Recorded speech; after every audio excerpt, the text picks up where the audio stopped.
Alhamdulillah, puji syukur kita haturkan kehadirat Allah Azza wa Jal di waktu duha yang indah di kaananya.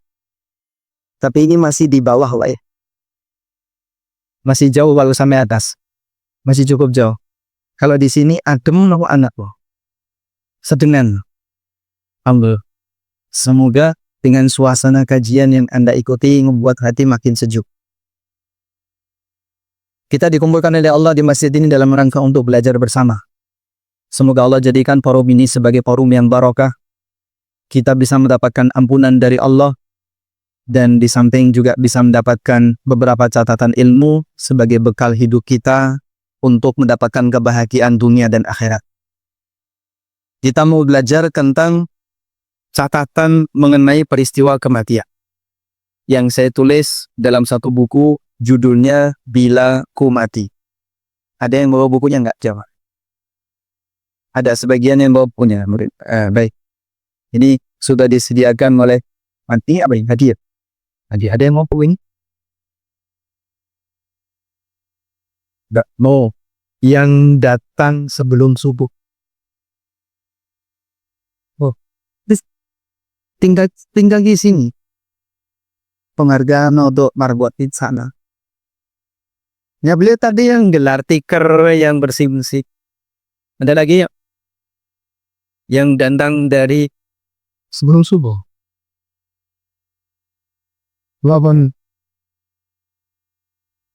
paling jauh dari mana? Nah, ada yang lebih jauh dari kan? Ada yang lebih jauh dari nari? Saya Kundi, Ibu Kundi. Kundi? Pontianak. Tinggal di mana? Pontianak. Tinggal di mana? Di sini dalam rangka? Enggak. Enggak. Emang bagi Pontianak. Boleh dapat dari? Masya Allah. Apa ya? Tiga. Sifat disampaikan. Ada lagi? Biar nanti bisa.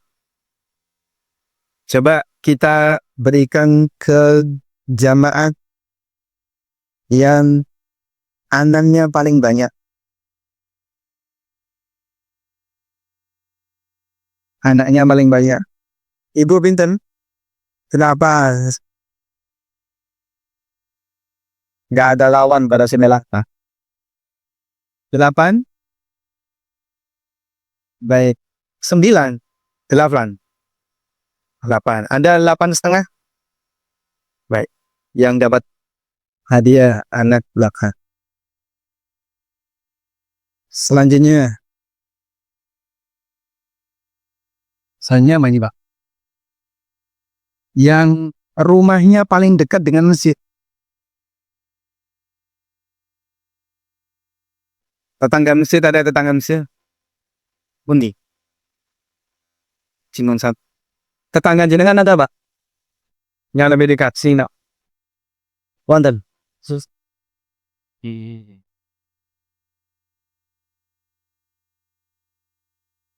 Adit. Oh, sebelah utara masjid. Lutfi, Mas Lutfi silakan. Tonggoni kukuran. Setunggal meleh. Oke. Ini kanta saya mulun, guys. Nah, sekarang pertanyaannya. Gimana bayarannya? Coba yang usianya 60 ke atas, okay, yang hafal juz amma. 60 ke atas yang hafal juz amma. Wonten? Ada? Oh. Ibu, yuswa pinten? 60? 68? 77, mana 77? 77. Hafal juz amma? Oh, belum. Yang hafal juz amma, 60 ke atas hafal juz amma. Ada? Saya ganti kalau gitu ya. Yang usianya 30 ke atas hafal surat Al-Baqarah. Ada? Angel mentol sih. Ya sudah, dan yang terakhirnya yang paling kesepuh pun. Ya semua pinter. 70, 72, 85, 84.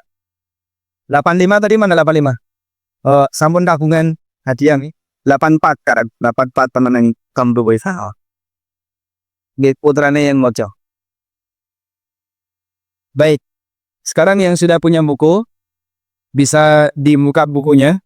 Kita mau belajar tentang ada apa dengan kematian. Baik. Semuanya fokus ya. Semuanya fokus.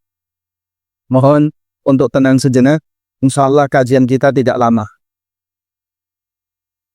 Bapak Ibu yang dimuliakan Allah, kita meyakini bahwa kita semuanya pasti akan mati. Maka kalau sebatas yakin pasti mati, semua manusia, baik yang muslim maupun yang kafir, punya keyakinan yang sama. Yang berbeda dalam hal ini adalah keyakinan mereka pasca kematian. Dan aneka peristiwa-peristiwa gaib yang terjadi ketika kematian. Itulah yang membedakan. Ada sebagian di antara manusia yang meyakini bahwa orang itu kalau sudah mati, ya sudah selesai. Tidak ada kehidupan lagi. Di zaman Nabi SAW, keyakinan seperti ini dimiliki oleh satu kelompok namanya kelompok Dahriyah. Kelompok Dahriyah atau kelompok Dahriyun. Di mana mereka menganggap bahwasanya hidup ini hanya sebatas perjalanan waktu. Wong niku nek wis mati, sudah selesai semuanya, rampung, tidak ada kehidupan yang kedua. Allah Subhanahu wa taala menyinggung perkataan mereka, "Wa ma yuhlikuna illa dahru." Kita ini mati hanya karena masalah waktu. Nek wis entek otu nih mati. Dia tidak meyakini adanya kehidupan yang kedua. Bahkan orang musyrikin Quraisy yang menjadi musuh Nabi Muhammad sallallahu alaihi wasallam, mereka semuanya meyakini manusia setelah mati tidak dibangkitkan oleh Allah. Sebagaimana yang Allah Subhanahu wa taala tegaskan dalam Al-Qur'an, wa aqsamu billahi jahda aymanihim la yab'atsullahu may yamut. Mereka bersumpah atas nama Allah, Allah tidak angkat membangkitkan orang yang telah mati. Sebagian di antara mereka ada yang sampai membawa tulang di hadapan Rasulullah SAW. Lalu tulang itu ditaruh di depan Nabi SAW sambil mengatakan, "Qala may yuhyil 'idhama wa hiya ramim." Siapa yang akan menghidupkan tulang ini kalau sudah jadi tanah? Apa jawabannya? Qul yuhyihal ladzi. Lanjutannya gimana, Pak? Kita ora tahu Yasinan. Qul yuhyihal ladzi ansha'aha awwala mar. Katakanlah wahai Muhammad, yang menghidupkannya adalah zat yang pertama kali menciptakannya. Mudah bagi Allah untuk menciptakan makhluk yang dulunya pernah ada, kemudian dia mati, lalu dihidupkan kembali. Sehingga keyakinan orang musyrikin mereka itu ragu. Bagaimana mungkin badan yang sudah jadi tanah, yang kadang berserakan di mana-mana, bahkan ada yang dimakan binatang buas, ada yang jadi kotoran binatang buas dan seterusnya. Bagaimana Allah Subhanahu wa taala bisa menyatukan kembali? Kita sebagai kaum muslimin meyakini satu prinsip. Bagaimana keyakinan kita? Innallaha ala kulli syai'in qadir. Sesungguhnya Allah itu maha kuasa atas segala sesuatu. Kemudian di sana juga ada orang yang meyakini bahwa nanti setelah manusia itu mati, maka dia akan dibangkitkan oleh Allah Ta'ala, dihidupkan kembali, tapi dalam wujud yang berbeda. Ada yang dibangunkan oleh Allah atau dihidupkan kembali oleh Allah dalam wujud menjadi binatang A, menjadi binatang B, menjadi binatang C. Ngerti ya? Ini keyakinan apa namanya? Reinkarnasi. Sehingga manusia yang mati nanti dihidupkan kembali oleh Allah, ada yang jadi sapi, ada yang jadi kambing. Kalau orangnya dulu jelek, maka dijadikan tikus atau dijadikan kecoa. Dan keyakinan ini jelas salah. Berarti di situ ada nyawa pindah ke tempat yang lain. Nyawa manusia pindah ke binatang. Nanti binatang ini mati, pindah lagi ke yang lain. Tidak mungkin itu terjadi. Maka tidak ada istilah bahwasanya manusia kalau sudah mati akan mengalami reinkarnasi. Tapi sekarang lagi semarak Pak ya. Orang-orang itu ikut aliran inkarnasi. Perhatian sego. Oh kalau itu bukan masalah keyakinan Mas. Kalau itu masalah gen. Baik. Yang ketiga, ada juga orang yang meyakini bahwa pasca dia mati nanti akan dibangkitkan oleh Allah kemudian langsung mlebu swarga. Kok bisa Pak? Sebab seluruh dosa-dosanya telah ditebus dan ditanggung oleh Sang Penebus dosa. Dan ini kan salah ya. Karena yang namanya dosa manusia tidak bisa ditanggung oleh yang lain. Sebagaimana yang Allah tegaskan dalam Al-Quran, وَلَا تَزِرُ وَازِرَةٌ وِزْرَ أُخْرَى. Seseorang tidak akan menanggung dosa orang lain. Bahkan Allah tegaskan dalam Al-Quran, dalam Taurat itu ada pernyataan seseorang tidak nanggung dosa orang lain. Pak Ustadz ngerti dari mana kok dalam Taurat? Napa nate maos Taurat? Saya tidak pernah membaca Taurat. Tapi Al-Quran bercerita tentang sebagian isi Taurat. Al-Quran bercerita tentang sebagian isi Taurat. Di mana Al-Quran bercerita tentang sebagian isi Taurat, Allah Ta'ala berfirman, Am lam yunabba bima fi suhufi Musa wa Ibrahim alladhi waffa alla taziru waziratun wizra ukhra. Apakah belum disampaikan kepada mereka isi dari suhuf Musa dan Ibrahim yang menempati janjinya? Apa isinya? Alla taziru waziratun wizra ukhra. Seseorang tidak menanggung dosa orang lain. Maka rana ceritane wong niku nek ning akhirat ditanggung dosanya oleh guru, ditanggung dosanya oleh orang lain, tidak ada. Saya mau tanya, apakah suami nanggung dosa istri? Apakah suami nanggung dosa istri? Ya atau tidak? Tidak. Apakah istri nanggung utang suami? Ini beda tema. Apakah orang tua nanggung dosa anak? Apakah orang tua nanggung dosa anak? Tidak. Baik. Apakah ulama nanggung dosa masyarakat? Tidak. Apakah Nabi nanggung dosa umat? Semua itu salah. Tidak ada istilah orang nanggung dosa orang lain. Sementara ini masih banyak orang yang punya keyakinan bahwa suami nanggung dosa istri, orang tua nanggung dosa anak. Ya benar seperti itu. Tidak ada istilah manusia nanggung dosa manusia yang lain. Apa dalilnya? La taziru waziratun wizra ukhra. Seseorang tidak nanggung dosa orang lain. Sehingga masing-masing akan bertanggung jawab sesuai dengan amalnya. Suami tidak nanggung dosa istri sebagaimana istri tidak nanggung dosa suami. Orang tua tidak nanggung dosa anak sebagaimana anak juga tidak nanggung dosa orang tua. Tapi Pak, nek wonten suami tapi tidak mendidik istrinya niku pripun Pak? Dosa nggak? Kalau istri tidak mendidik suami, nggak dosa. Ada nggak istri mendidik suami? Ada. Ada nggak suami mendidik istri? Siapa yang lebih berpengaruh dalam sebuah keluarga, pahalanya lebih besar. Kalau ada suami yang tidak mendidik istri, jadinya gimana? Dia berdosa karena tidak menunaikan kewajiban. Bukan karena nanggung dosa istri, tapi dia berdosa karena tidak menunaikan kewajiban. Wong tua sing mboten didik anake, dosa mboten? Dosa. Kenapa? Karena dia tidak menunaikan kewajiban. Apa kewajibannya? Perintah Allah Ta'ala, Ku anfusaku wa ahlikum nar. Jagalah dirimu dan keluargamu dari neraka. Nek ana wong tua anake kelimbang-kelimbung turu sampai ra salat timbarne wae. Wis barne wae Mas timbangane pepadu. Sehingga kalau orang tua ngingatin anaknya kadang malah berantem dengan anak, malah marahno padu. Akhirnya orang tuanya jengkel, dibiarkanlah anak itu meninggalkan kewajiban untuk sholat.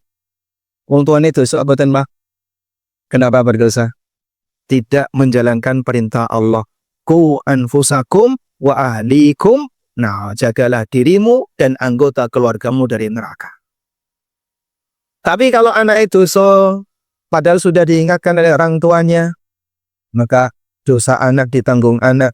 Karena itulah dosa anaknya Nuh ditanggung oleh anaknya Nuh, dan Nabi Nuh seorang nabi tidak menanggung dosa anaknya. Dosanya Azar bapaknya Ibrahim ditanggung sendiri walaupun dia punya anak seorang Nabi Ibrahim alaihissalatu wassalam. Baik, prinsip ini tolong dijaga. Karena sebagian di antara kaum muslimin punya keyakinan yang aneh-aneh terkait prinsip ini, Pak. Dirusak oleh sebagian orang mengajarkan kepada umat manusia sebagaimana pemahaman agama sebelah. Sampean tenang, Mai. Sesuk tak tunggu di pintu surga. Sebagian pimpinan tarekat sufi itu menanamkan keyakinan kepada penganutnya bahwa dia dijamin oleh pemimpinnya, pemimpin tarekatnya. Dan ini keyakinan yang bermasalah, bahaya. Karena kalau sudah sampai pada tingkatan seperti ini, maka nanti orang itu jadinya menggantungkan kepada amal orang lain. Boleh nggak pakai gitu? Ya bahaya. Akhirnya sing ra salat karo sing salat hasilnya apa? Waduh. Antara yang tidak salat dengan yang salat, hasil akhirnya sama saja. Itulah yang bahaya. Islam tidak mengajarkan seperti itu. Yang diajarkan Islam bagaimana? Nek awakmu apik, dapat pahala yang baik. Dan sebaliknya ketika kamu jahat, maka kamu akan mendapatkan hukuman. Kullu nafsin bima kasabat rahinatun. Setiap jiwa akan mempertanggungjawabkan apa yang telah dia lakukan. Karena itu, kita tidak boleh punya keyakinan bahwa sebagian di antara kita nanti bisa nanggung dosanya orang lain, atau tokoh kita nanggung dosa orang lain, dan seterusnya. Ini tidak benar. Yun sewu. Masih banyak orang yang punya keyakinan seperti ini. Beragama ini perasaan ngelandam. Beragama itu nggak usah susah-susah. Dikali gampang, Pak. Gampang pripun to maksudnya? Engko nek ono beda pendapat, silahkan kamu pilih pendapat apapun yang menurut kamu sesuai. Nek bener dapat pahala, nek salah sing nanggung dosa ulamanya. Leres boten ngatanya. Leres. Misalnya ya Pak, ya, di sini ada 4 pendapat ulama A, B, C sampai D. Sampean nek ketemu beda pendapat seperti ini, monggo dipilih salah siji. Nek bener dapat pahala, nek salah sing nanggung dosa ulama E. Leres boten ngaten iki, Pak. Nggih. Benar atau salah? Salah. Kalau ngambil pendapat ulama tertentu, nek salah yang nanggung dosa ulamanya, kalau benar kita dapat pahala. Pemahaman seperti ini leres napa mboten? Benar. Leres. Salah. Kenging napa salah? Karena masing-masing orang bertanggung jawab atas hidup. Nggak ada ceritanya kalau kita mengambil pendapat ulama, nek bener sing nanggung yang dapat pahala bersama-sama, kalau salah yang nanggung dosa ulama. Kok enak dadi wong kudu. Ibaratnya nek usaha ngoten ya Pak, nek bagi hasil, nek rugi sing nanggung rugi orang lain. Nggak ada ceritanya seperti itu. Makanya tolong dipahami. Ketika Anda mengambil pendapat tokoh siapapun dalam masalah agama, Anda perlu meyakini ini akan dipertanggungjawabkan kelak di hari kiamat. Bola balik ini malah ya. Ketika kita mengambil pendapat siapapun dalam masalah agama, kita perlu meyakini bahwa kita akan mempertanggungjawabkan hal itu kelak di hari kiamat. Sehingga wis ngerti iki keliru, salah. Kok gue saya melu, Pak? Kudune kan menghindar. Kamu cari pendapat yang lain, yang lebih benar.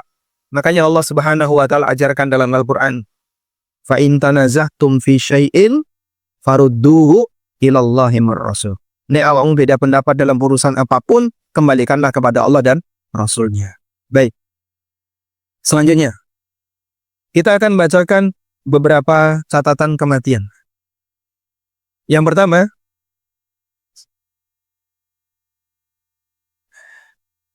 berkaitan dengan pengertian kematian.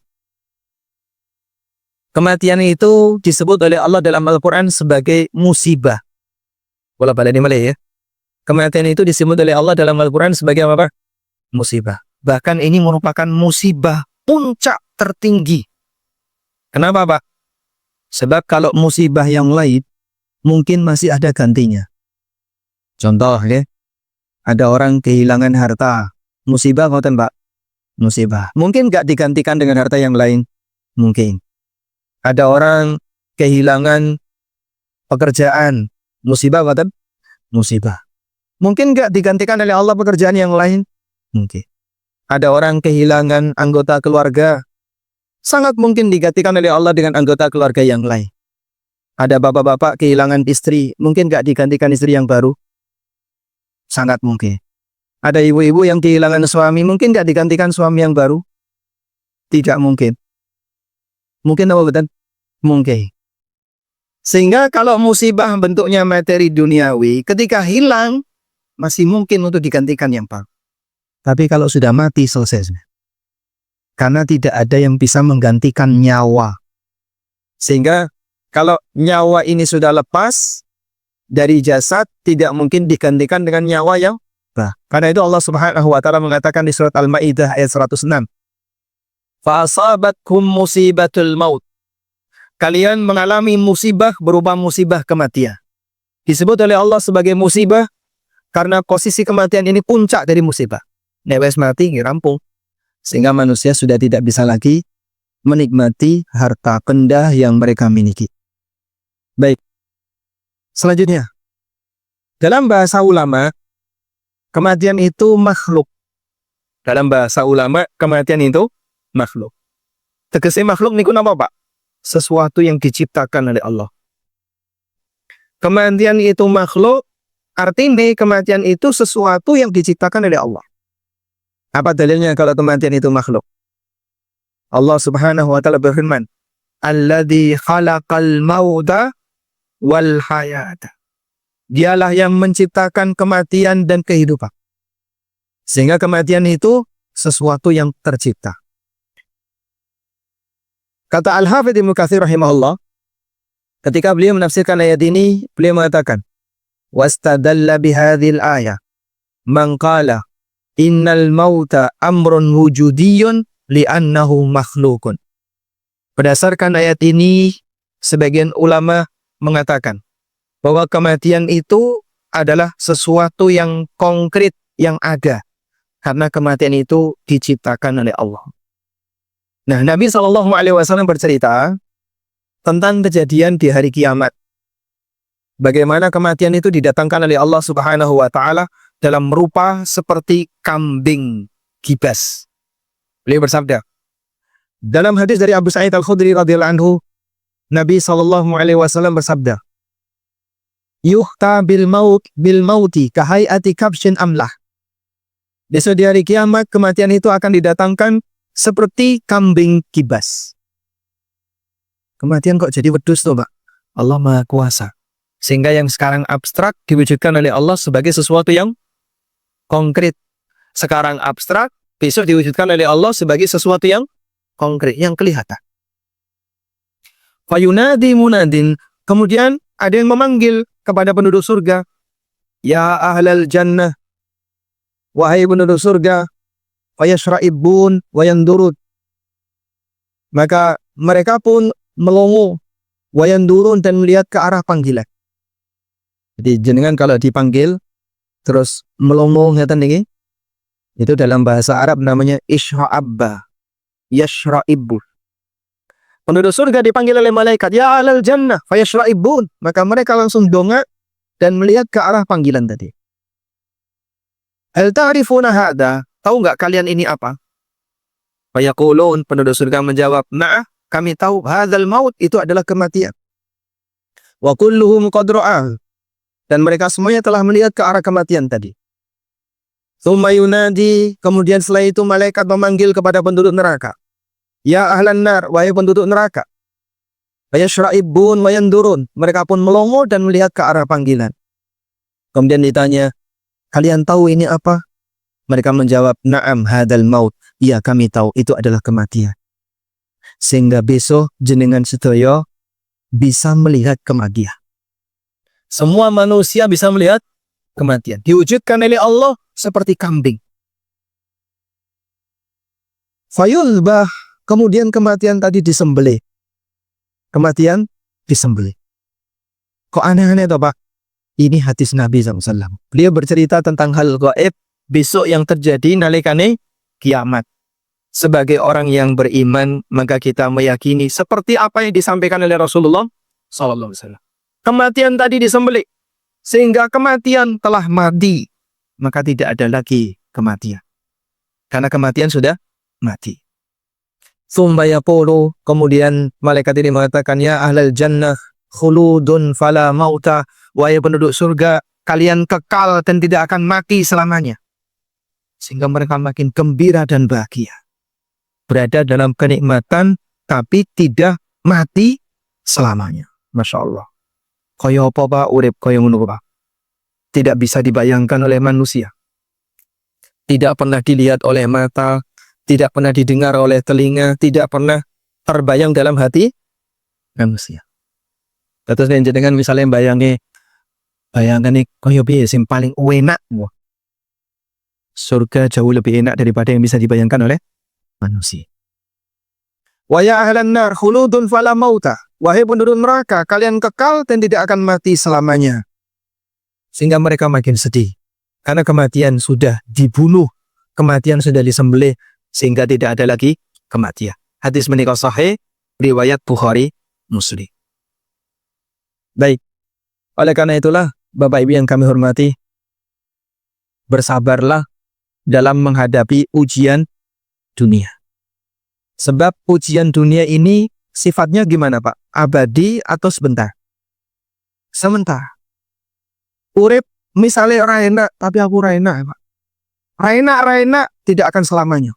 Pahit tidak akan selamanya. Akan ada ujungnya. Musibah itu pasti akan ada ujungnya. Ujian itu pasti akan ada ujungnya. Tidak ada ceritanya orang diuji selamanya, itu tidak ada. Ujian di dunia sifatnya sementara. Maka terkadang ada sebagian orang yang mikir, urip kok koyo ngene terus ya Mas. Kata aku kok dadi wong niku miskin abadi. Sabar. Bukan miskin abadi. Sebentar lagi kita akan tinggalkan semua. Sebab yang namanya kenikmatan dunia ini pasti bercampur dengan musibah. Kula baleni meleh nggih. Kenikmatan dunia itu pasti bercampur dengan musibah. Contohnya Mas, ada orang ngunjuk teh manis. Apa yang dia takutkan? Ya, wah resiko gula, kadar gula dia naik. Nanti makanan yang lain, iki kolesterol. Makanan yang lain, niki asam urat. Nek niki sampean kan ginjalnya agak bermasalah, jantungnya bermasalah. Terus pripun? Kaya petak mawon. Jadi terkadang manusia dia menghindari sesuatu padahal itu nikmat karena di situ ada potensi sumber penyakit. Itulah bukti bahasanya kenikmatan di dunia ini tidak bisa dirasakan secara mutlak. Sehingga orang ketika mau menikmati dunia masih ada perasaan takut, perasaan was-was dan seterusnya. Ini saya oke. Yang jomblo berharap kapan nikah. Sehingga dia bayangin, wah nikah kok enak gitu ya. Punya pendamping istri, bisa hidup bersama. Nalikane rabi, uripe padul terus. Apa itu namanya Pak? Ya? Musibah atau nikmat? Nyuwun sewu. Coba kita tanyakan. Sudah menikah belum? Oh tere, insyaallah. Pengen nikah? Pengen. Menurut Anda, punya istri itu nikmat atau tidak? Oh, nggak bisa cerita, belum punya pengalaman. Kita adaikan saja. Sudah berkeluarga berapa lama, Pak? 25 tahun, Masya Allah. Menurut Bapak, punya istri itu nikmat atau adab? Nikmat. Lebih banyak mananya, Pak? Nikmat atau adabnya? Banyak nikmatnya, Masya Allah. Ini potret suami yang pandai bersyukur. Berarti nggak pernah berantem di rumah. Kadah. Sehingga demikianlah hidup. Yang perempuan juga sama. Ketika dia masih jomblo, dia bayangin kapan saya bisa punya suami. Begitu dia nikah punya suami, padu karo sing lanang. kadang nggak cocok dengan suaminya. Ada nggak kayak gitu, Pak? Banyak. Seperti itulah hidup. Nikmat apapun yang dirasakan oleh manusia ketika di dunia, pasti di situ menyimpan ada musibah. Allah tidak ridho ketika nikmat yang diberikan oleh hamba di dunia menyamai nikmat di surga. Nek nikmat yang swarga, Pak, rano ceritane kok sing lanang karo sing wedok padu, enggak ada. Rano ceritane antara satu penduduk surga dengan penduduk surga yang lain iri itu enggak ada. Allah mencabut rasa iri dari hati mereka. Wa naza'na ma fi sudurihim min ghillin ikhwanan ala sururin mutakabilin. Kami cabut dari hati mereka sifat kedengkian, iri, sehingga mereka bisa sama-sama bergembira, bersaudara di atas kebahagiaan. Masya Allah. Balik kalian yang dunia, mungkin gak orang itu iri walaupun kaya? Mungkin? Wes suke tapi setelah iri ada, Pak? Ada. Makanya kita ini diuji oleh Allah dengan musibah lahir dan batin. Coba di antara bapak ibu yang dari mulai lahir sampai gede tidak pernah sakit, angkat tangan. Boleh pulang duluan. Nah. Ada? Tidak ada. Pejabat itu pernah sakit hati nggak, Pak? Hah? Itulah bukti bahasanya walaupun mereka punya kenikmatan, walaupun mereka punya banyak sekali fasilitas hidup, tapi tidak ada manusia yang bisa lepas dari sakit dan sakit hati. Oleh karena itu, ini mengingatkan kepada kita, nek awakmu pengen urip tanpa musibah, perjuangkan dari sekarang. Sekarang ujian itu diberikan oleh Allah, tapi tidak selamanya. Karena nanti kita akan bisa mendapatkan balasan yang sifatnya abadi. Raina, pahit ya pahit, sabar, insya Allah. Ini akan berakhir. Dan ketika berakhir, kau bisa mendapatkan balasan yang sifatnya abadi. Selanjutnya, dalam Al-Quran, Allah menjelaskan bahwa kematian itu 2 kali, kehidupan itu juga 2 kali. Kula balik di mulai ya, mati itu 2 kali, hidup itu 2 kali. Dalilin nama, Pak? Surat Ghafir ayat 11. Allah berfirman di surat Ghafir ayat 11. Qalu rabbana amattana thnataini wa ahyaitana thnatain. Mereka mengatakan, wahai Rabb kami, engkau mematikan kami 2 kali dan engkau menghidupkan kami 2 kali. Sehingga kematian itu 2 kali, kehidupan itu juga 2 kali. Saya tanya, yang duluan yang mana, Pak? Mati dulu atau hidup dulu? Mati dulu atau hidup dulu? Mati dhisik terus urip atau urip dhisik terus mati? Mati terus hidup, terus mati lagi, terus hidup lagi. Berarti yang duluan yang mana? Mati dulu. Baik. Kenapa mati dulu? Coba Bapak lihat di surat Al-Baqarah ayat 28. Allah Ta'ala berfirman, Kaifa takfuruna billah wa kuntum amwatan fa ahyaakum. Bagaimana kalian kafir kepada Allah? Padahal dulu kalian itu mati. Fa ahyaakum, lalu Allah hidupkan kalian. Tsumma yumitukum, kemudian Allah matikan kalian. Tsumma yuhyikum, kemudian Allah hidupkan kalian. Maka fase manusia itu mati, hidup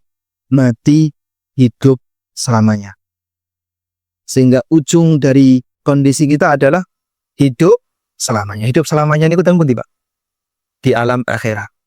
Kehidupan yang tidak akan pernah ada ujung kematian. Dan tadi sudah kita baca hadis riwayat Bukhari Muslim, kematian telah disembelih sehingga tidak akan muncul lagi kematian yang berikutnya. Baik. Dari sinilah kondisi kita saat ini berarti sedang hidup yang keberapa? Ya. Pertama, mati besok, mati keberapa? Kedua. Itulah keyakinan yang diajarkan dalam Al-Quran. Manusia mati, lalu dihidupkan oleh Allah, kemudian hidup lagi, kemudian mati lagi, kemudian hidup untuk selamanya. Baik. Selanjutnya, ketika manusia hidup di dunia, sebenarnya dia sedang mengalami atau pernah mengalami kematian sesaat. Pernah mengalami kematian sesaat. Yang diistilahkan oleh para ulama dengan al-wafatus sughra, kematian kecil. Saya ulangi ya. Manusia ketika di dunia, dia pernah mengalami kematian sesaat yang disebut dengan al-wafat as-sughra, kematian kecil. Kematian kecil itu contohnya pripun to, Pak? Tidur. Manusia turun itu hakikatnya pripun? Dia mati sesaat. Itu yang disebut dengan wafat sughra. Maka wafat ada dua. Ada wafat sughra, ada wafat kubra. Wafat sughra niku nalikane kita tidur. Wafat kubra itu ketika arwah sudah dicabut oleh Allah untuk selamanya di dunia dan tidak dikembalikan lagi ke jasad kecuali sudah masuk ke alam barzah. Sudah? Karena itu Allah berfirman dalam Al-Quran di surat Az-Zumar ayat 42. Allahu yatawaffal anfusa hina mautiha wallati lam tamut fi manamiha wa yumsiku allati qada 'alaiha al-mauta wa yursilul ukhra ila ajalin musamma inna fi dzalika laayatin liqaumin yatafakkarun. Allah yang mewafatkan jiwa hina mautiha, ketika jiwa itu sudah mati. Wallati lam tamut, dan jiwa yang belum waktunya mati, fi manamiha, ketika dia tidur. Sehingga menungso nalikane tidur, dia sempat mati sebentar. Fayumsikul lati qada 'alaiha al-mauta. Lalu Allah tahan arwah yang Allah tetapkan mati. Sehingga dia tidur tadi malam, bangunnya besok hari kiamat. Karena saat dicabut oleh Allah tidak dikembalikan. Wa yursilul ukhra, dan Allah lepaskan jiwa yang lain sehingga dia bisa bangun di waktu pagi. Makanya Nabi SAW kalau bangun tidur beliau berdoa apa? Alhamdulillahilladzi afani fi jasadi wa radda alayya ruhi wa adzina li bidzikri. Dalam sebagian riwayat beliau membaca, segala puji bagi Zat yang memberikan kesehatan bagi badanku. Wa radda alayya ruhi, dan yang mengembalikan arwahku.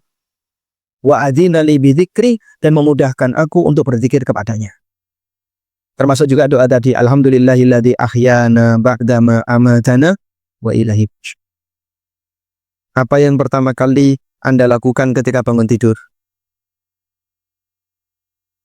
Ya, cek WA. Nggih, Pak.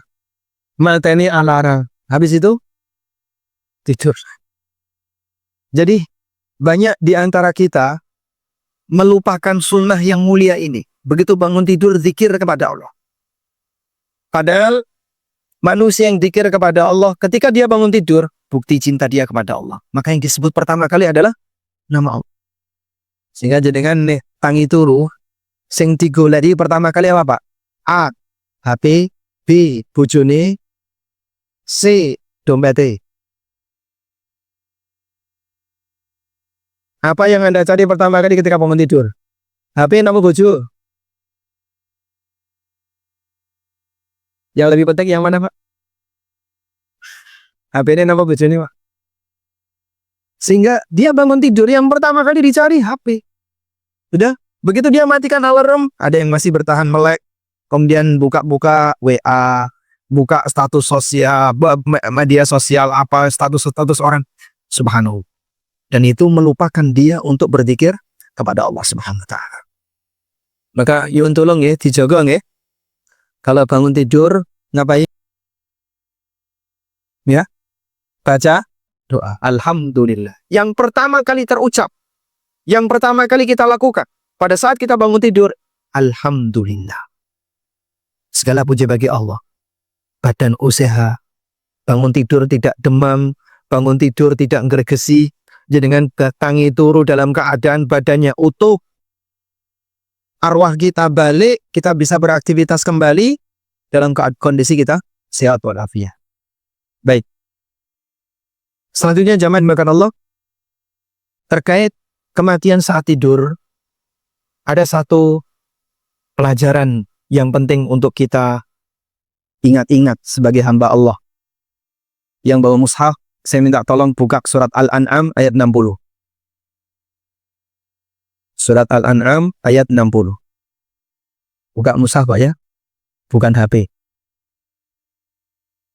Pak mushafnya anak ya. Tidak masalah. Qurannya ada di HP. Sambungan kepanggil. Sudah ketemu? Surat Al-An'am ayat 60. Kalau di buku halaman 11. Allah Ta'ala berfirman, "Wa huwa alladhi yatawaffakum bil-laili wa ya'lamu ma jarahtum bin-nahar. Thumma yab'atsukum fihi liyuqda ajalun musamma." Dialah zat yang mewafatkan kalian di waktu malam. Dan dia tahu apa yang akan kalian kerjakan di waktu siang. Coba dibaca ulang ya.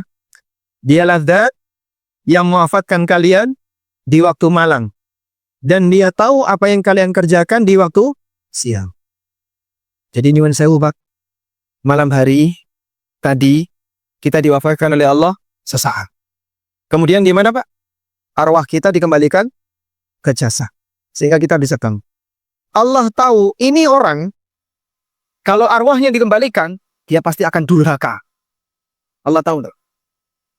Ini orang ketika dia dihidupkan kembali, dia pasti akan maksiat. Allah tahu. Ini orang, nanti ketika dia dikembalikan arwahnya, dia pasti nanti akan berbuat jahat. Allah tahu.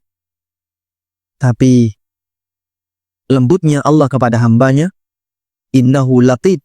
Sesungguhnya dia zat yang maha lembut. Sehingga hambanya yang durhaka ini, tukang maksiat ini, tetap diberi kesempatan untuk hidup. Ibarat jenengan nyekel maling, Pak. Maling ketangkap, OTT, Pak. Dalam operasi tangkap tangan, kecekel pas dia lagi maling. Sudah, nggak perlu ada saksi. Bukti sudah ada di depan mata. Sudah? Terus Anda tangkap. Tiba-tiba dilepas lagi. Tapi Anda tahu, iki nek tak joke, tetap maling. Kira-kira kita sebagai manusia gimana? Wah, sampai diculke. Kalau diculke, bakal maling lagi. Allah Subhanahu wa Ta'ala, zat yang maha lembut, latifun, khabirun bi'ibadihi, ar-Rahman rahim, karim, ra'ufun. Dilepas itu. Padahal dia tahu, ini orang, kalau aku bangunkan, maka dia nanti akan berbuat maksiat, berbuat jahat, berbuat durhaka, dan seterusnya. Sehingga menuntut kita untuk banyak mohon ampun kepada Allah. Karena kita ini adalah hamba yang sudah banyak sekali diberi kenikmatan oleh Allah. Diparingi kesempatan urip, diparingi kesempatan saged ngelakoni kegiatan-kegiatan selama hidup. Tolong gunakan, manfaatkan dengan baik, jangan sampai malah nambahi dosa. Allah kuasa. Tadi malam itu ketika kamu diwafatkan sesaat, Allah kuasa kamu tidak dihidupkan. Tapi karena kelembutan Allah, kau masih diberi kesempatan hidup. Baik, selanjutnya. Seseorang tidak diperbolehkan untuk berangan-angan mati disebabkan karena dia tidak kuat dengan musibah yang dia derita. Ini mungkin banyak terjadi di masyarakat kita ya. Bahkan nyuwun sewu sampai ada yang bunuh diri. Kenapa Pak? Ora kuat urip Mas. Nek mong koyo ngene terus, aku wis kuat. Baru saja ada berita ya, saya lihat videonya itu. Ada salah satu jamaah di Masjidil Haram melakukan uji coba bunuh diri. Menjatuhkan dirinya dari lantai sekian. Alhamdulillah berhasil ditangkap oleh askar, sehingga dia nggak sampai mati. Dia masih hidup. Nah ini kan masalah Pak. Mencemarkan nama baik kesucian Masjidil Haram, sampai Masjidil Haram dijadikan sebagai tempat bunuh diri. Kasus yang sebelumnya itu kan dari lantai rooftop ya. Dia jatuhkan dirinya, sampai kemudian dia mati, karena pendarahan di otak. Dan ternyata orang Asia. Orang Asia. Boh, Karanganyar, boh Bunti. Baik. Jadi, sampai seperti itu mereka, Masya Allah, beban hidupnya seperti apa kok? Sehingga dia harus mengakhiri hidupnya dengan cara yang sangat buruk. Padahal orang kalau bunuh diri sudah selesai nggak Pak? Apakah penderitaannya selesai? Justru itu adalah awal dari penderitaan yang lebih parah lagi. Nabi SAW pernah mengatakan, Man qatala nafsahu fi syai' udziba bihi yaumal qiyamah. Barang siapa yang bunuh diri dengan media tertentu, maka dia akan diazab oleh Allah dengan cara yang sama kelak di hari kiamat. Sehingga yang bunuh diri dengan cara menjatuhkan diri, maka nanti dia akan dihukum dengan cara yang sama di hari kiamat. Bunuh diri dengan menusuk-nusuk badan, dia akan dihukum yang sama di hari kiamat. Bunuh diri dengan cara minum racun, dia akan minum racun di hari kiamat. Dan itu musibah yang lebih besar dibandingkan ketika di dunia. Karena itu Nabi SAW mengingatkan, La yatamanna ahadukumul mauta. Janganlah kalian berangan-angan untuk mati. Wala yada'u bihi min qabli ayyatiya. Jangan berdoa untuk mengharap kematian sebelum kematian itu mendatanginya. Innahu idza mata ahadukum in qata'a amaluhu. Nalikane orang itu mati maka seluruh amalnya akan terputus. Wa innahu la yazidul mu'mina umruhu illa khaira. Dan bagi seorang mukmin itu adanya tambahan umur akan menambah pahala dan kebaikan baginya. Sehingga umur panjang dengan umur pendek lebih baik mana? Bagi mukmin, Pak, umur panjang sama umur pendek lebih baik mana? Panjang. Jadi saya, Bapak Yesus pintar. 62, Masya Allah. Kalau Bapak diberi umur 200 tahun murad, wadah. Oh, buatan kerasa. Kenapa, Pak? Coba Bapak yang paling senior di sini. Undi. Yesus pintar. 52. Kalau diberi umur 100 tahun, keberatan ya? Keberatan. Baik.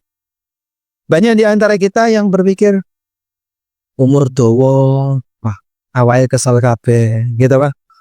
Loro-loro kabeh. Ngerti ya? Padahal jamaah, ketika seorang hamba diberi tambahan usia oleh Allah dan dia gunakan untuk melaksanakan kewajiban, itu akan menambah derajatnya di surga. Saya sampaikan sebuah cerita. Udah pernah dengar ceritanya belum? Belum. Oh, belum cerita ya?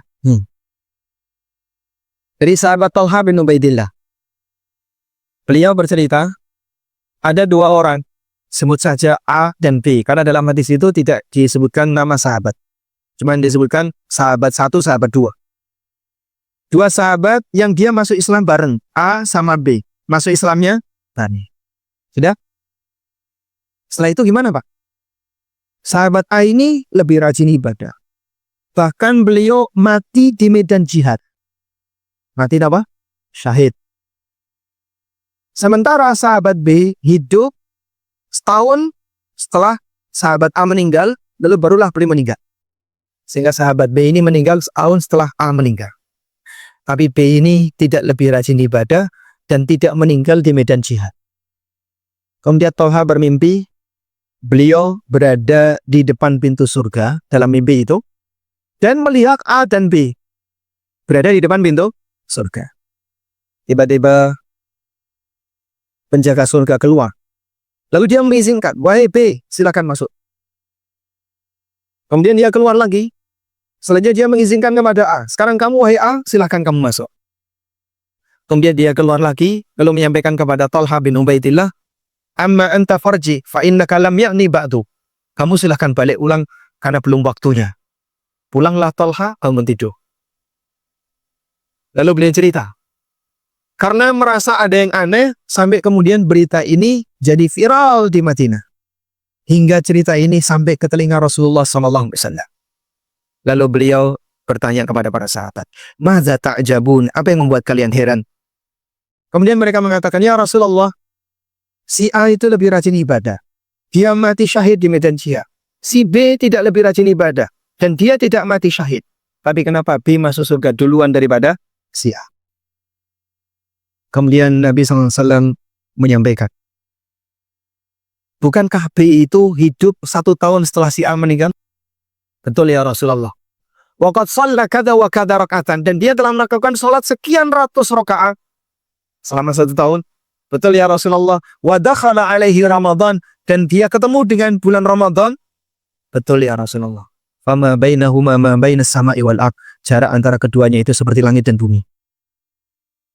Bapak Ibu lihat ya, satu Ramadan bisa mengangkat derajat orang melebihi tingginya langit dan bumi. Satu Ramadan. Bagaimana dengan banyak Ramadan? Maka bersyukurlah di saat Allah memberikan kita kesempatan untuk beramal. Waktu pandemi kemarin banyak sekali yang seumuran dengan kita sudah mendahului kita. Dan kematiannya begitu cepat. Kemarin baru saja pit-pitan. Kemarin baru saja sepedaan. Kemarin baru saja olahraga. Tiba-tiba terdengar kabar opnam dalam waktu cepat mati. Waktu pandemi kemarin ya. Saat COVID. Usia 30 tahun. Usia 40 tahun. Usia 50 tahun. Sekian puluh tahun. Yang seusia dengan kita begitu cepatnya mendahului kita. Masya Allah. Bapak diberi kesempatan bisa menikmati 5 kali Ramadan pasca COVID, sekian kali Ramadan pasca COVID. Maka tolong dimanfaatkan dengan baik. Sebab umur yang panjang bagi mukmin itu akan menambah pahala baginya. Namun di sana ada kondisi di mana seseorang boleh berangan-angan mati karena tidak kuat dengan ujian yang dia hadapi, takut nanti jangan-jangan bisa merusak iman. Sebutkan manusia yang Allah ceritakan dalam Al-Quran, beliau berangan-angan mati karena ujian. Sebutkan manusia yang Allah ceritakan dalam Al-Quran, yang beliau berangan-angan mati karena ujian. Siapa namanya? Maryam. Masya Allah. Dapat hadiah. Mau hadiah ini, Pak? Baik. Bagaimana teks ayatnya Maryam berangan-angan mati? Ada yang hafal? Allah Ta'ala berfirman, فَأَجَاءَهَا الْمَخَاضُ إِلَى جِذْعِ النَّخْلَةِ قَالَتْ يَا لَيْتَنِي مِتُّ قَبْلَ هَذَا وَكُنْتُ نَسْيًا مَنْسِيًّا. Ketika beliau dalam kondisi hamil tua, sampai beliau nyender di bawah pohon kurma, lalu beliau mengatakan, ya laitani mitu qabla hadha, andaikan aku mati sebelum kejadian ini. Karena beliau merasa begitu beratnya beban, di mana sebagai wanita suci yang tidak pernah terpikir untuk zina, tapi ini hamil, tidak punya suami. Saya harus ngomong apa? Saya harus menjelaskan apa? Beliau diperintahkan oleh Allah untuk apa, Pak? Kalau ketemu siapapun, Fakuli inni nadartu lirrahmani sawma falan mukallimal yawma insiya. Kalau ketemu siapapun sampaikan, aku sedang bernadar untuk puasa dan aku tidak akan ngomong kepada siapapun. Jadi Maryam puasang bisu. Maryam puasang apa? Bisu. Jadi kan kelihatan apa? Begitu nesu karo celana, mlebu kamar, numplek-blek, mengkurap, meneng, kata dia. Ini kenapa ini poso bisu? Gak berlaku ya. Ini tidak berlaku. Baik. Jadi, karena percuma saja Maryam menjelaskan, gak bakal mungkin ada orang yang percaya. Akhirnya ketika beliau datang ke hadapan kaumnya sambil menggendong bayi, fa'atat bihi qaumaha tahmilu. Beliau datang dengan membawa bayi yang digendongnya. Maka mereka semuanya langsung memberikan tuduhan yang macam-macam kepada Maryam. Qalu ya Maryamu laqad ji'ti syai'an fariya ya ukhta Harun ma kana abuki imra'a sau'in wa ma kanat ummuki bagiyah. Bapak niki dudu wong elek. Mbokmu dudu pelacur kok anake dadi koyo ngene iki. Fa asyarat ilaihi. Maka beliau hanya bisa berisyarat ke arah bayi itu. Nah, sekarang bayi ini yang menjelaskan. Bayi ini bicara. Identitas apa yang pertama kali disampaikan oleh Isa ketika beliau menjelaskan tentang dirinya? Abdullah. Beliau mengatakan, qala inni Abdullah atani al-kitaba wa ja'alani nabiyya. Dia mengatakan, aku hamba Allah. Tidak ada satu pun pernyataan kalau Isa pernah mengatakan, aku anak Allah.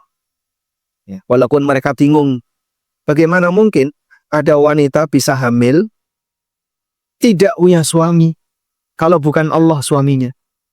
Itulah keyakinan mereka. Maka kita jawab, inna mathala Isa indallahi kamathali Adam. Ya sebagaimana Adam. Adam itu tercipta tanpa bapak, tanpa ibu. Kok kamu yang bingung untuk bisa meyakini manusia bisa tercipta punya ibu, nggak punya bapak? Innallaha ala kulli syai'in qadir. Allah Maha Kuasa atas segala sesuatu. Baik. Kembali ke sini ya. Jadi, dalam posisi ketika orang itu merasa berat dengan ujian hidup sampai takut jangan-jangan nanti dia bisa melepas iman, maka dia berangan-angan mati, tapi dengan cara berdoa kepada Allah. Allahumma ahyini ma kanatil hayatu khairan li wa tawaffani idza kanatil wafatu khairan li. Ya Allah, matikanlah aku kalau kematian itu baik bagiku, dan hidupkanlah aku apabila hidup itu baik bagiku. Berikan aku usia panjang apabila usia panjang itu baik bagiku. Nah, biasanya yang seperti ini, nek wong niku wis lara-laranen suwe, ya. Bolak-balik mlebu rumah sakit. Yang diharapkan apa? Wong niku nek lara-laranen sing diharap-harap napa? Aku iki dosane apa? Padahal dosane kathah lho, Pak. Lali dosane. Dan dia berharap mati. Jangan minta mati, tapi gantungkan dengan ilmu Allah. Dalam situasi ketika beliau sedang sakit parah, nampaknya tidak ada harapan untuk sembuh, minta mati tidak boleh. Tapi yang bisa dilakukan adalah gantungkan kepada ilmu Allah. Ya Allah, jika memang mati itu lebih baik bagiku, maka matikan aku. Jika hidup itu lebih baik bagiku, maka berikan aku kesehatan untuk bisa hidup normal. Demikian yang lebih tepat. Sehingga dikembalikan kepada apa? Ilmu Allah. Sampai akhirnya orang ini sakit, makin parah, lalu mati. Saya tanya ya. Orang yang sakit, makin parah sampai mati, niku kira-kira termasuk husnul khatimah atau su'ul khatimah? Su'ul khatimah atau su'ul khatimah, Pak? Husnul khatimah atau su'ul khatimah? Hah? Husnul khatimah. Kenapa husnul khatimah? Karena dia mati dalam keadaan membawa amal sabar.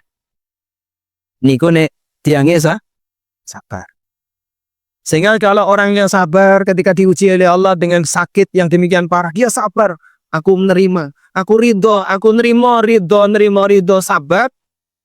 Sampai titik terakhir dia sabar, husnul khatimah. Maka jangan dibayangkan bahwasanya husnul khatimah itu adalah orang yang mati ketika sujud, orang yang mati ketika sholat, orang yang mati nalikane poso. Bukan itu definisi husnul khatimah yang terbatas hanya ibadah. Karena Nabi Muhammad SAW meninggal di pangkuan Aisyah. Abu Bakar As-Siddiq radhiyallahu anhu beliau meninggal di ranjang. Khalid bin Walid Saifullah Al-Maslul beliau meninggal di atas ranjang. Dalam keadaan sakit. Sehingga bisa nggak Pak orang sakit mati husnul khatimah? Bisa. Kapan itu? Ketika dia mati tidak membawa dosa syirik. Dia mati tidak punya pemikiran yang menyimpang. Dia mati tidak punya utang yang masih jadi tanggung jawab, gak bisa bayar. Dia mati dalam keadaan tidak pernah mendolimi orang lain. Ketika dia mati, tanggung jawab dan kewajiban dia telah tertunaikan. Salatnya dikerjakan dan seterusnya. Kalau dia mati dalam keadaan seperti ini, insya Allah husnul khatimah. Walaupun mungkin matinya dalam keadaan sakit. Karena yang namanya kematian husnul khatimah itu tidak terbatas mati dalam keadaan sedang ibadah. Maka nyuwun sewu nggih perjuangkan baik-baik, gigit dengan gigi geraham kita. Wala tamutunna illa wa antum muslim. Aja sampai mati kecuali sebagai orang muslim. Pertahankan akidah yang benar, tauhid yang benar, jangan sampai lepas. Karena kalau sudah lepas, nggak ada harapan untuk bisa bahagia di yaumil qiyamah. Satu ketika Nabi SAW melihat ya, ada orang pakai gelang kuningan, Pak. Gelang yang berbahan sufra dari kuningan. Tapi itu diyakini sebagai tolak bala. Ditanya sama Nabi SAW, ini apa? Ya Rasulullah, minal wahina. Ini minangka tolak bala. Dari penyakit wahina. Penyakit wahina itu kemeng-kemeng di persendian. Lalu Nabi SAW mengatakan, innahu la yaziduka illa wahnan. barang kau yang ini ki, benda seperti ini akan semakin menambah lemah diri ini. Inzihha, lepaskan. Fa innaka law mutta wa huwa 'alaika lan tuflih abada. Kalau kamu sampai mati, barang ini belum lepas darimu, kau tidak akan bahagia selamanya. Alias nyemplung neraka. Kaya ngono lho, Pak. Ya, makanya jangan macam-macam dengan yang namanya jimat. Nek duwe jimat itu kan, Pak, segera dibakar, segera dirusak. Karena kalau sampai mati seperti ini, saya dirawati, bisa jadi dia mati dalam keadaan suhul khatimah karena menyimpan akidah dan keyakinan kesyirikan. Wallahu a'lam. Walhamdulillahirabbil alamin. Mungkin itu yang bisa kita sampaikan sebagai pengantar. Semoga apa yang kita bahas ini bermanfaat. Wassallallahu ala nabiyyina Muhammadin wa ala alihi wa sahbihi wasallam. Ada sesi tanya jawab dibuka ya, Dek.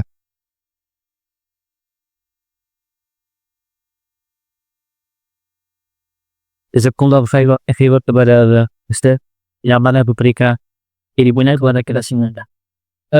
Mengincar kepada hal selanjutnya yaitu sesi tanya jawab. Untuk tadi ada Bapak Kia jelaskan bisa di Bapak Kia. Sebelum sampai kita bacakan pertanyaan beberapa pertanyaan apa waktu sudah siap Ustaz atas sampainya saya bacakan beberapa Menanya agama, bagaimana terhadap kekurangan kosmik sekolah Nabi Allah. Saya masih ibu, kami harapnya sudah berusaha memajang keselak, tetapi belum tidak.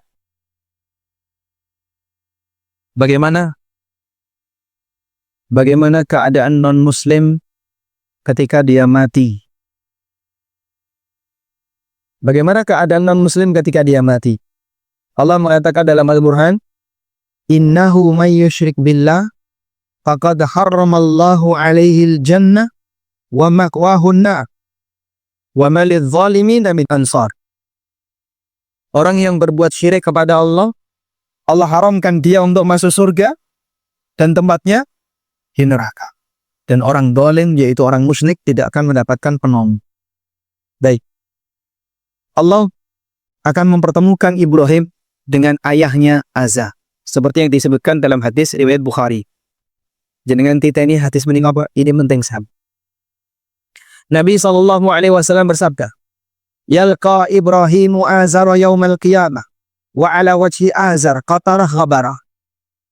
Ibrahim akan ketemu Azar kelak di hari kiamat. Di wajahnya Azar itu penuh dengan debu dan kusut. Faqala, lalu Ibrahim mengatakan kepada Azar, "Alam akul lak la ta'sini." Bukankah aku sudah sampaikan kepada Bapak? Bapak ikut aku. Kemudian Azar mengatakan, "Al-yauma la asika." Hari ini aku akan ikut kamu. Lalu Ibrahim mengatakan kepada Allah, "Qala ya Rabbi, alaysa qad wa'adtani annaka la tukhzini yauma yub'atsu." Ya Allah, bukankah engkau telah menjanjikan kepadaku bahwa engkau tidak akan membuatku hina di hari kebangkitan, di hari kiamat. Wa ayyu khizyin akhza min abil ab'ad. Dan kehinaan apalagi yang lebih parah dibandingkan ketika ayahku dijauhkan dariku. Ibrahim berusaha untuk menyelamatkan sinten? Bapaknya yang mati kambing. Lalu Allah Subhanahu wa taala mengatakan, "Inni harramtul jannata 'alal kafirin." Aku haramkan surga untuk dihuni oleh makhluk yang kafir. Oleh karena itulah, apabila seseorang dalam keadaan dia belum memeluk agama Islam, maka orang ini tidak bisa diselamatkan. Jika dia mati dalam keadaan sebagai non-muslim, dia akan kekal di neraka. Demikian nas yang tegas yang ada dalam Al-Quran maupun hadis Nabi SAW. Karena Nabi SAW juga menegaskan, "Innahu la yadkhulul jannata illa mu'minun." Tidak ada yang boleh masuk surga kecuali orang yang beriman. Mumpung Bapak masih hidup, berikan pengaruh terus agar beliau mau masuk Islam. Kalau sekarang misalnya beragama A, beragama B, beragama C, apapun agama non-muslim yang beliau anut, tolong diberikan pengaruh agar beliau mau masuk Islam. Wallahu a'lam. Pertanyaan selanjutnya, Assalamualaikum. Izin bertanya, izinnya Ustaz, masalah hutang piutang. si A punya hutang ke B. B adalah sebatang kara, tidak punya keluarga. Lalu B meninggal dunia. Padahal si A belum melunasi bisa bayar hutangnya. Bagaimana cara bayar hutangnya? Mohon penjelasannya. Barakallahu fikum. Tidak punya keluarga ya. Jadi tidak ada ahli waris. Sama sekali tidak ada ahli waris ya. Apabila sama sekali tidak ada ahli waris, maka harta yang ditinggalkan oleh mayit nanti diambil alih oleh negara. Sehingga dia dimasukkan ke dalam baitul mal atau kas negara. Nah, selanjutnya.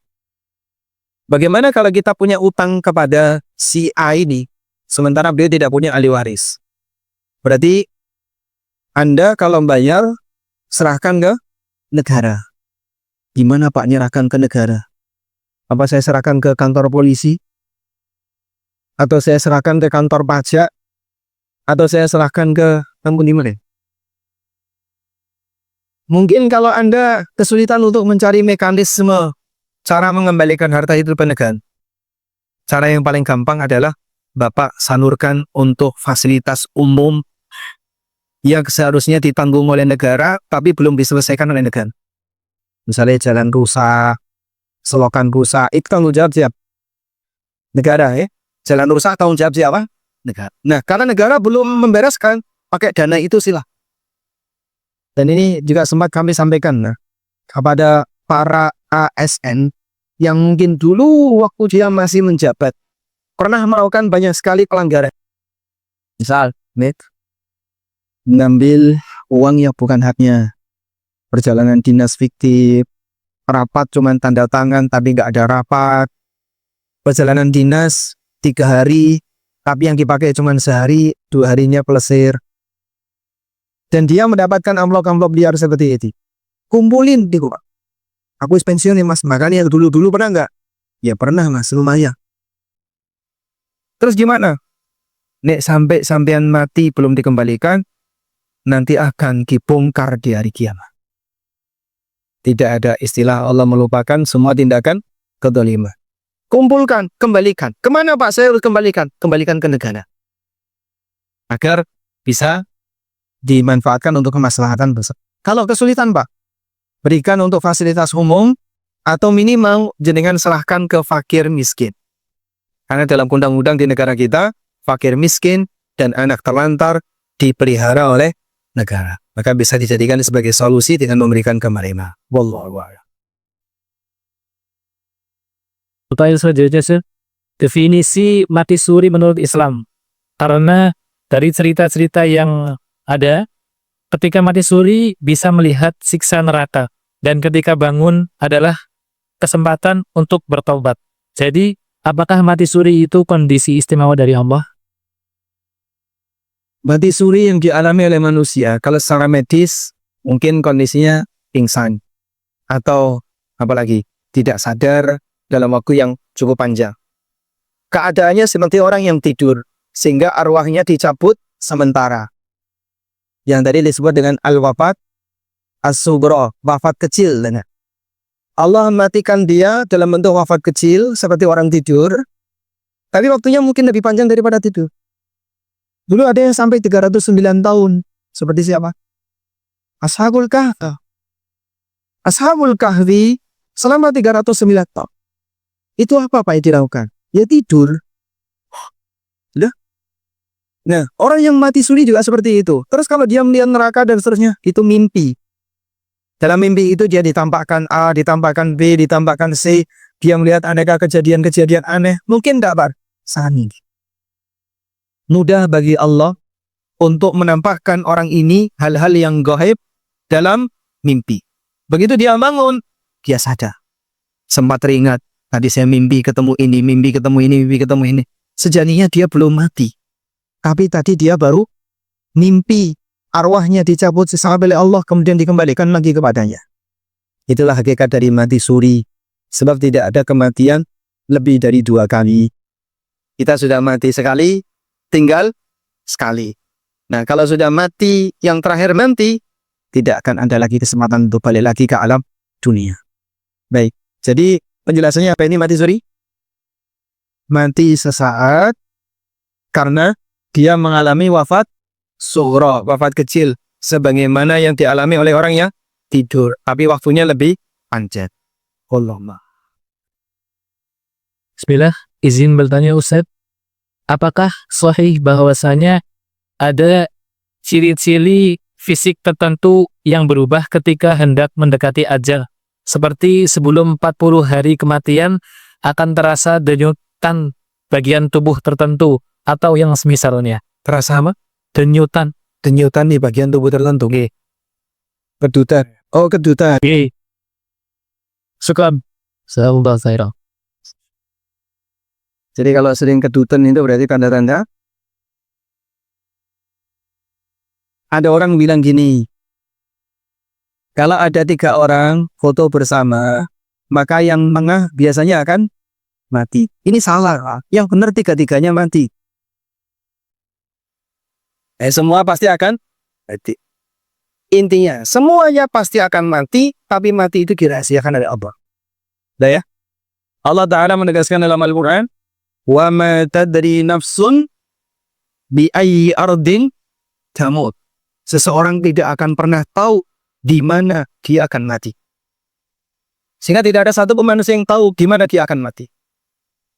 Jika tempat saja nggak bisa dipastikan, apalagi waktu. Padahal memastikan tempat dengan memastikan waktu lebih mudah mana? Sebagai contoh ya, jenengan misalnya punya cita-cita, saya ingin mati di Karanganyar.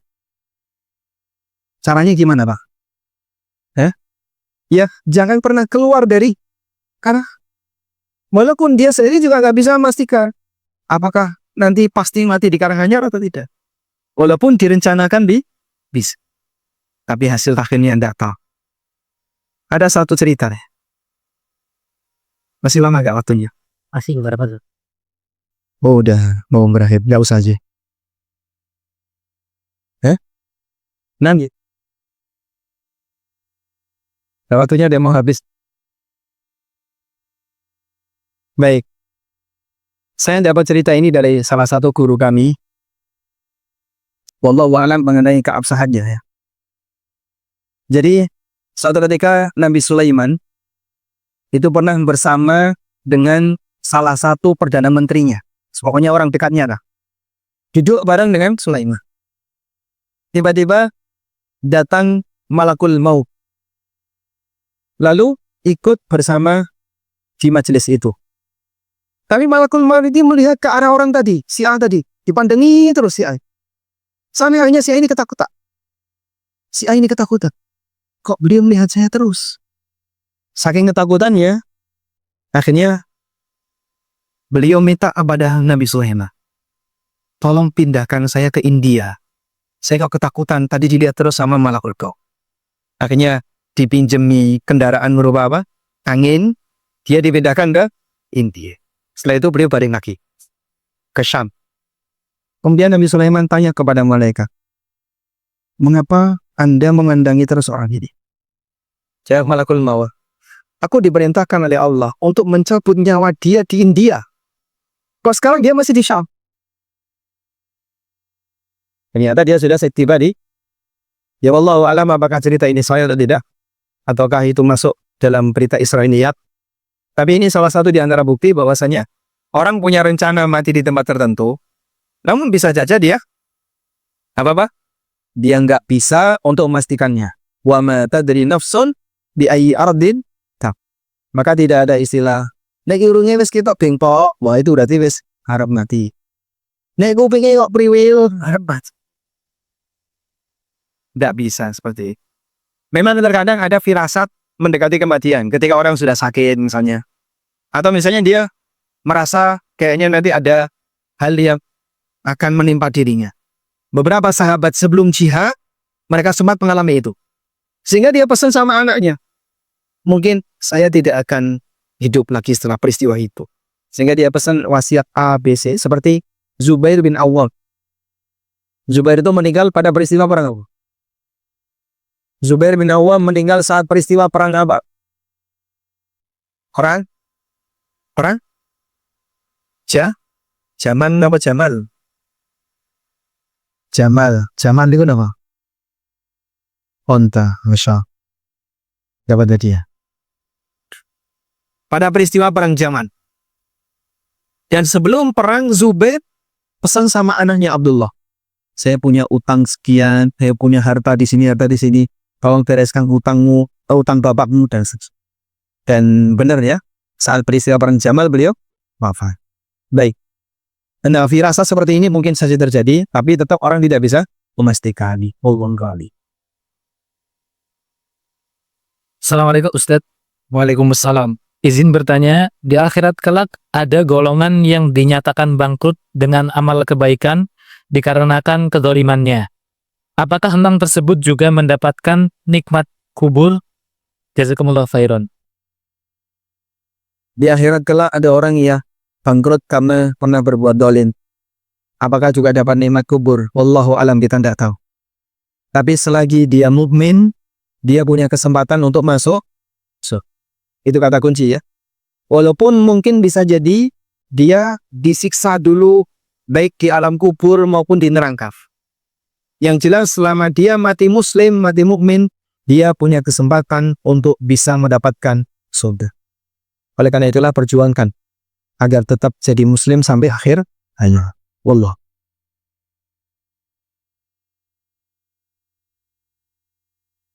Mungkin pertanyaan itu karena sudah waktunya sudah cukup dan Ustadz ada waktunya terbatas. Baik, ini kita habiskan dulu. Ini ada hadiah umur yang kedua. Ada yang mau? Pertanyaannya. Jelaskan apa yang dimaksud mati suri. Mati seperti tidur. Maksudnya gimana? Mati tapi belum sampai saatnya. Maksudnya bisa dijelaskan lagi? Sampai jelas. Silakan. Orang yang mengalami waktu bro, seperti orang tidur terus waktunya lebih lama. Kalau dalam dunia medis, obat tuh. Baik. Ini untuk ibu-ibu ya.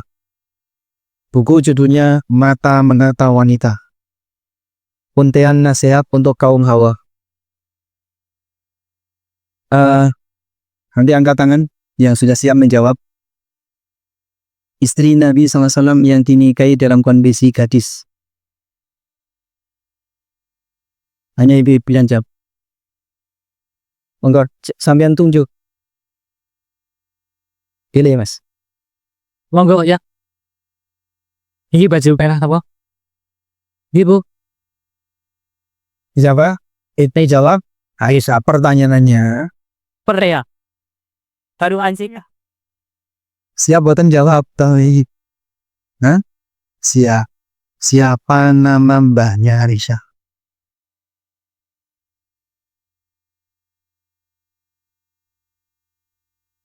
Mbah Aisyah niku sih.